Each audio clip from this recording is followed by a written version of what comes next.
दोस्तों अभी हम लोगों ने इन्फॉर्मेशन बुलेटिन डाउनलोड कर लिया है। तो इन्फॉर्मेशन बुलेटिन में बहुत सारा डिटेल्स हर एक चीज़ मेंशन होता है। तो ये CUT UG का इन्फॉर्मेशन बुलेटिन आप देख सकते हैं। इसमें इसका vision, mission, core values, index दिया गया है, कंटेंट में दिया गया है, लिस्ट ऑफ एब्रिविएशंस, इंट्रोडक्शन होगा, अबाउट NTA का बारे में होगा, सेंट्रल यूनिवर्सिटीज़ के बारे में, about CUT UG, role of NTA, examination का mode of medium of exam, mode of exam, scheme of exam, pattern of question paper, test किस तरह से होगा, CBT होगा कि रिटन होगा, सिलेबस ऑफ एग्जामिनेशन, एंड यहाँ एलिजिबिलिटी क्राइटेरिया भी मेंशन है, रिजर्वेशंस भी मेंशन है, choice of exam centre, admit card, हर एक चीज़ को मेंशन किया गया है। तो यहाँ वेयर आइटम कौन सा आइटम को नहीं ले जाना है, ड्रेस कोड भी मेंशन है, आंसर की चैलेंज के बारे में भी मेंशन है, और स्कोर फॉर एडमिशन्स ये भी मेंशन है। तो चलिए हम लोग सबसे पहले ये अपेंडिसिस को चेक कर लेते हैं। इसमें क्या दिया गया कि सबसे अपेंडिसिस 1 में दिया गया है पेज 35 से 36 में लिस्ट ऑफ यूनिवर्सिटी, जो कि हम लोगों ने ऑलरेडी देख चुका था। तो चलिए और आगे बढ़ लेते हैं। ये है लिस्ट ऑफ एब्रिविएशन, मतलब फुल फॉर्म है ये। AIU मतलब association of Indian institution, AIU का मतलब होता है association of Indian university. CBT मतलब कंप्यूटर बेस्ड टेस्ट, यही होगा एग्ज़ाम हम लोग का। CU for central university, CUT मतलब common university entrance test, CUT का फुल फॉर्म ये है।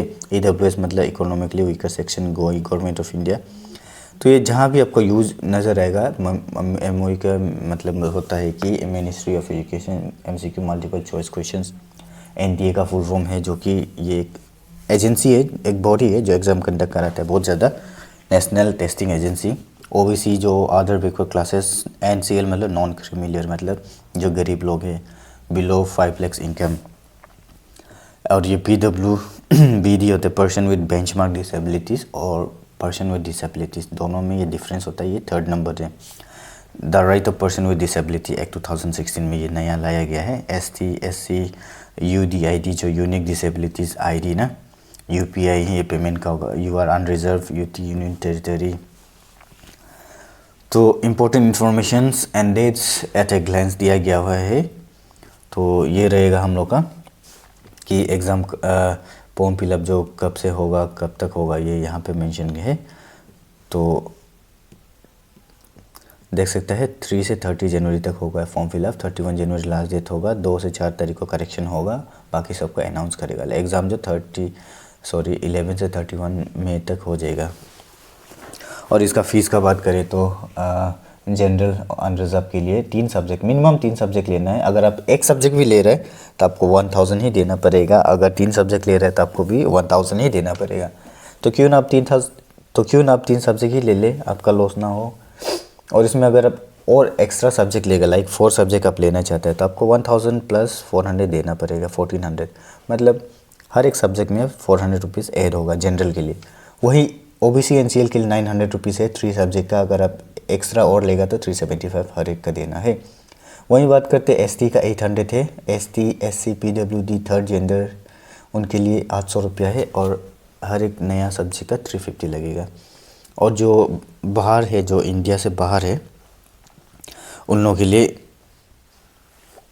4500 है। जैसे कि नेपाल का आदमी के लिए 4500 है, और एक्स्ट्रा सब्जेक्ट का 1800 लगेगा। तो इसको रजिस्ट्रेशन करने के लिए सबसे पहले आपको क्या बोला है, registration will be online at यहाँ हम लोग को रजिस्ट्रेशन करना है। टोटल कितना सब्जेक्ट होगा हम लोग के पास? Total 37 subject they are offering with 13 languages, 23 domain specific subject and एक जनरल एप्टीट्यूड टेस्ट होगा। तो इनमें से आपका एक जनरल एप्टीट्यूड टेस्ट होगा, तो मैंडेटरी है। और कितने मीडियम में हो रहा है बोलने से 13 अलग अलग लैंग्वेजेस में हो रहा है। जैसे कि बताया अलग अलग लैंग्वेजेस क्या है, Assamese, Bengali, English, Gujarati, Hindi, Kannada, Malayalam, Marathi, Punjabi, Oriya, Tamil, Telugu and Urdu. Syllabus जो कि ऐसा रहेगा, आप सिलेबस के लिए भी देख सकते हैं। इसमें मेंशन है कि लैंग्वेज सब्जेक्ट, जैसे कि language to be tested before, language to be tested through, क्या है ये, रीडिंग ना, लैंग्वेज सब्जेक्ट रहेगा। उसके बाद डोमेन सब्जेक्ट रहेगा एज पे NCERT सिलेबस। जैसे कि आपका साइंस है तो साइंस का होगा। जनरल एप्टीट्यूड में क्या होगा, general knowledge, current affair, general mental ability, numerical ability यानी यहाँ पे जीके है, करेंट अफेयर्स है, उसका रीजनिंग है, मैथ्स है, क्वांटिटेटिव रीजनिंग, उसका बाद वही मैथमेटिकल कंसेप्ट, अलजेब्रा है, मैथमेटिक्स है, उसका लॉजिकल एनालिटिकल रीजनिंग। तो हर एक स्टूडेंट को मद्देनज़र रख के ये चीज़ को बनाया गया है कि साइंस वाला और आर्ट्स वाला दोनों ही चीज़ को देगा, तो साइंस वाले के लिए ज़्यादा हेल्प ना हो, क्योंकि फिर टफ हो जाएगा तो साइंस वाला सक जाएगा बट आर्ट्स वाला नहीं सकेगा। इसीलिए दोनों स्टूडेंट के लिए देख के रखा गया ये चीज़ को, तो दोनों के लिए बराबर का डिफ़िकल्टी होगा, नॉट किसी के लिए एडवांटेज किसी का नहीं होगा। उसका choice of test paper, candidate में choose up to a maximum of 5 subject. और CUT PG में 4 सब्जेक्ट था, लेकिन UG में आपको मिनिमम मैक्सिमम 5 सब्जेक्ट आप ले सकते हैं। बहुत अच्छा ये एक इनिशिएटिव है। इंक्लूडिंग लैंग्वेजेस भी ले सकते हैं आप। उसका मार्किंग स्कीम क्या रहेगा, आपका करेक्ट आंसर जो कि 5 मार्क का होगा। अब अगर आपका एक क्वेश्चन सही होगा तो 5 मार्क्स होगा, लेकिन अगर गलत हुआ तो उसका 1 मार्क काटेगा, negative marking. Mode of exam computer में होगा, CBT computer based test, CBT mode. Total 50 question रहेगा टेस्ट पेपर में और सभी क्वेश्चन मैंडेटरी है। ड्यूरेशन क्या रहेगा, each test paper will be 60 minute. हर एक टेस्ट का 1 घंटा का होगा हर एक ये टेस्ट। जो जैसे कि आपका 5 पेपर है तो आप वहाँ से 1 पेपर चूज़ किया तो उसका 1 घंटा होगा। 5 पेपर चूज़ किया तो आपका अलग अलग डे में 1 घंटा का होगा एग्ज़ाम। शिफ्ट क्या होगा, examination shift will be conducted multiple shift. Exam जो मिनिमम मतलब मान के चलो 3 शिफ्ट में होगा, सुबह, उसका आफ्टरनून और इवनिंग, 3 शिफ्ट में ज़रूर होगा मुझे लगता है ये। तो ये कुछ उसके बारे में था। तो चलिए अभी आगे बढ़ता है हम लोग। उसको मैं स्क्रीनशॉट ले लेता हूँ, आप लोग भी ले लीजिए याद होने के लिए। तो इसमें क्या बताया गया कि नंबर 1 अपेंडिक्स में लिस्ट ऑफ यूनिवर्सिटी हम लोगों ने देख लिया। List of subject of appendix 2 में चलते हैं हम लोग। लिस्ट ऑफ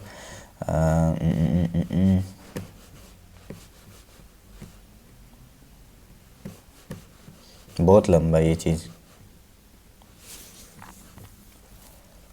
यहाँ चलते हैं हम लोग एग्जामिनेशन स्कीम में। एग्जामिनेशन कंडक्टेड कंप्यूटर बेस में होगा। मीडियम ऑफ एग्जामिनेशन क्या होगा, अलग अलग लैंग्वेज में होगा, जैसे 13 लैंग्वेज, जैसे कि आपको बता चुका है। ये चीज़ आपको फॉर्म फिलअप करते समय चूज़ करना है। क्वेश्चन पेपर दो लैंग्वेज में होगा। एक इंग्लिश तो मैंडेटरी होगा, सेकेंड आपका अपना रीजनल लैंग्वेज, जैसे कि आपने हिंदी चूज़ किया तो हिंदी के साथ इंग्लिश भी होगा, बंगाली चूज़ किया तो बंगाली के साथ इंग्लिश भी होगा। वही बात करते हैं कि टोटल कितना सब्जेक्ट होगा। 37 सब्जेक्ट अलग अलग अवेलेबल है। चॉइस ऑफ सब्जेक्ट आप मैक्सिमम 5 सब्जेक्ट आप ले सकते हैं, 5 सब्जेक्ट ले सकते हैं। उसके बाद 50 क्वेश्चन होगा, कंप्यूटर में टेस्ट होगा, ड्यूरेशन 1 घंटे का होगा और सही आंसर का 5 मार्क मिलेगा, गलत होगा तो एक नेगेटिव मार्किंग होगा। क्वेश्चन का पैटर्न क्या होगा, MCQ होगा, मल्टीपल ऑब्जेक्टिव टाइप्स होगा। टेस्ट सब्जेक्ट कंसिडर CUT इसको उसमें बोला गया है। एलिजिबिलिटी क्या है for appearing CUT using there is no age limit of candidate. सबसे पहला किसी का एज यहाँ मेंशन नहीं है कि इतना एज तक आपको करना है। 30-40 ईयर्स का आदमी भी ये चीज़ को दे सकता है। NTA का यही एक एडवांटेज है।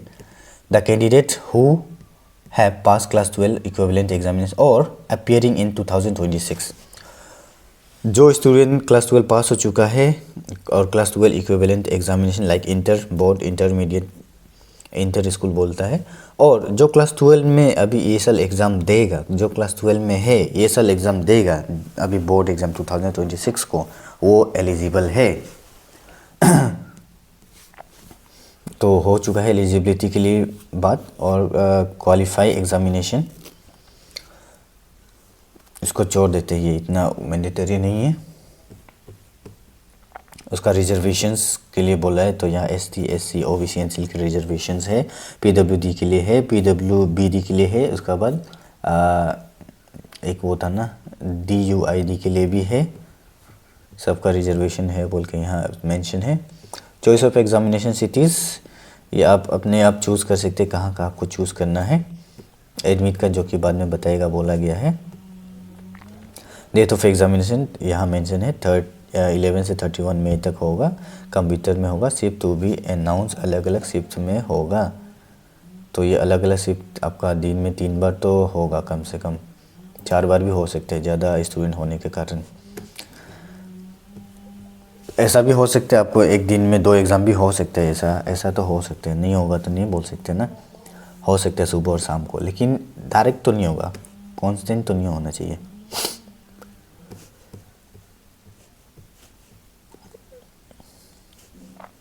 मार्किंग स्कीम यहाँ आप देख सकते हैं, करेक्ट आंसर का 5 मार्क, एक गलत हुआ तो -1 हो जाएगा, और आने टाइम आने आंसर को तो 0 ही कंसिडर किया जाएगा।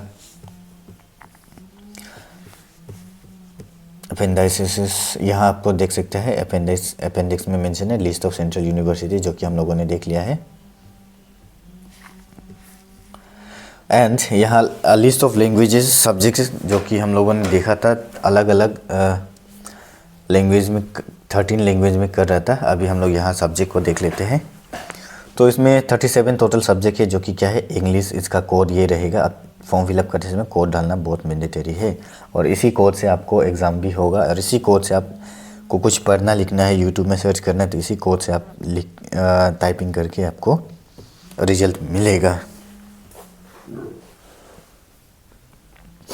तो इंग्लिश, हिंदी, इंग्लिश का 1 है, हिंदी का 2, असमीज़, बंगाली, गुजराती, कन्नड़, मलयालम, मराठी, उड़िया, पंजाबी, तमिल, तेलुगु, उर्दू, बोला ना 13 अलग अलग लैंग्वेजेस हैं। तो ये लैंग्वेज का भी एग्ज़ाम है, ये 13 अलग लैंग्वेजेस का एग्ज़ाम होगा। लाइक इंग्लिश का, इंग्लिश लिटरेचर के लिए कोई जो बीए इंग्लिश करना चाहते हैं तो उनके लिए डायरेक्ट ये है। और ये 14 नंबर में चलता है, जो कि accountancy, book keeping, agriculture, anthropology, biology, biological science, biotechnology, biochemistry, business study, chemistry, environmental science, computer science, information practice, economy, business economic, fine arts, visual arts, commercial arts, geography, geology, history, home science, knowledge, traditions, practices in India, mass media, mass communication, mathematics, applied mathematics, performing arts, dance, drama, music, physical education, yoga, sports, physics, political science, psychology, Sanskrit, sociology, general aptitude, ये भी एक subject आया है, general aptitude. तो ये था कुल 37, total 37 subject है। यहाँ से आप किसी भी 5 सब्जेक्ट को चूज़ कर सकता है। तो इंग्लिश तो मैंडेटरी आप लोगों को करना पड़ेगा, रिक्वेस्ट कर रहे इंग्लिश आप जैसे भी चूज़ करें, हर सब्जेक्ट में इंग्लिश होना ही है। विदाउट इंग्लिश आप तो ग्रेजुएशन में तो इंग्लिश पढ़ना ही है आपको, तो इंग्लिश नहीं चूज़ करें तो आप एलिजिबल होगा ही नहीं किसी भी चीज़ के लिए। तो इंग्लिश सबसे पहले होना है, उसका बाद आपका अपना डोमेन सब्जेक्ट होना है। जैसे कि आप साइंस का है तो साइंस का ले लेना है, बीएससी करना है, बीएससी क्या में करना है, फिजिक्स में करना है तो बीएससी फिजिक्स लेना है, फिजिक्स केमिस्ट्री लेना है, अलग अलग। वैसे आप अगर आर्ट्स में जाना है तो हिस्ट्री का साथ अलग अलग ले सकते हैं, वो आपके ऊपर है, लेकिन लेने से अच्छा है। और ये aptitude test, aptitude and English language और एप्टीट्यूड टेस्ट, ये दोनों मैंडेटरी है। ये 2 ऑलरेडी हो चुका है।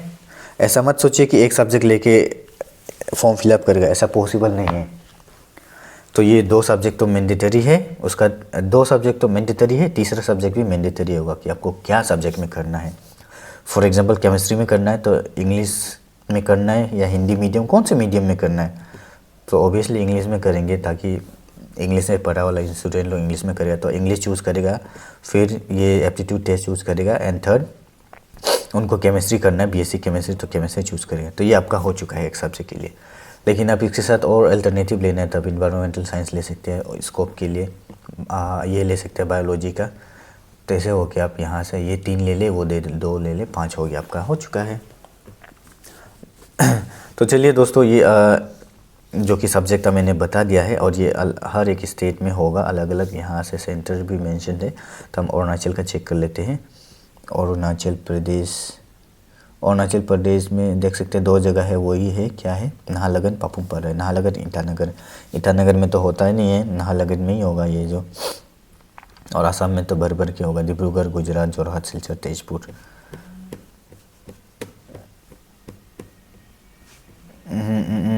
ये था पेमेंट का स्टेप्स बताए गए। इसमें आप पेमेंट अलग अलग चीज़ों से कर सकते हैं। नेट बैंकिंग यानी इंटरनेट बैंकिंग, डेबिट कार्ड यानी एटीएम से, क्रेडिट कार्ड से कर सकते हैं, यूपीआई से कर सकते हैं। यूपीआई में चार्जेस नहीं लगेगा, और ये नेट बैंकिंग में भी चार्जेस नहीं है, लेकिन एटीएम कार्ड में आपको चार्जेस शायद में भी थोड़ा लग सकता है। उसके बाद ये ईमेल आईडी है, कॉन्टेक्ट नंबर, अगर इफ इंट्रो एचडीएफसी बैंक। अच्छा, और ये इसमें क्या है, एसबीआई का था, ये तो था एचडीएफसी का ना। अब ये एस बी आई का भी ये क्या बोलता है, नेट बैंकिंग है, डेबिट कार्ड है, इसमें चार्जेस मेंशन किया गया है, क्रेडिट कार्ड यूनिफाई, तो यूपीआई से करने से ज़्यादा बेटर होगा, चार्जेस 0 लगेगा। और यूपीआई से कर रहे तो आपका ये हेल्प डेस्क से कस्टमर केयर है, ये एसएमएस थ्रो ना, ऐसा आपको एसएमएस आएगा। ये कैनरा बैंक, ये कैनरा बैंक का था, ये आईसीआई बैंक था, तो हेल्प डेस्क था। एंड कंप्यूटर बेस्ड एग्जामिनेशन का गाइडलाइंस है।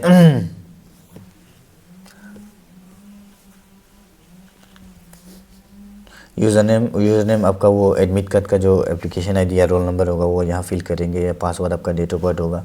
फिर वेलकम होकर आपका चेहरा आएगा, यहाँ पे आपका फ़ोटो आएगा, जो आप फ़ोटो अपलोड करेंगे फॉर्म में वो कंप्यूटर में आएगा, तो आप प्रोसीड में क्लिक करके लॉगिन हो जाएगा। ये सब तो आप बाद में देख लीजिए।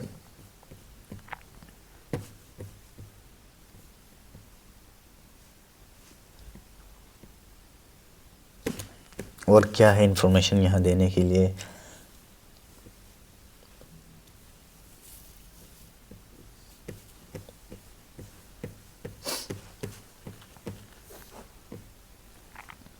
अच्छा क्या का certificate regarding physical limitation in examination to write, ये इसको फिल करना होगा आपको। ये क्या है, ये जो PWD PRWD इन लोग के लिए, इसको आप साइन इन करा के आप डॉक्टर से लेके आके इसको आप रखना है अपने पास। और ये अंडरटेकिंग है फॉर ऑन स्क्राइब, इसको भी करना है जब आप एडमिशन करेगा तब आपको ज़रूरी होगा। तो इसमें स्टेप्स है ये, बाकी तो ये स्टेप्स था। तो दोस्तों हो चुका है ये हम लोग का जितना भी इन्फॉर्मेशन बुलेटिन था, इन्फॉर्मेशन देना था, मैंने आप लोग को दे दिया। आई होप अगर आप लोग को अच्छा लगे वीडियो तो प्लीज़ लाइक कर देना, और जो लोग सब्सक्राइब नहीं किया है काइंडली सब्सक्राइब कर दीजिए और बने रहिए मेरे वीडियो में। Thank you for watching, thank you so much, have a nice day, bye bye.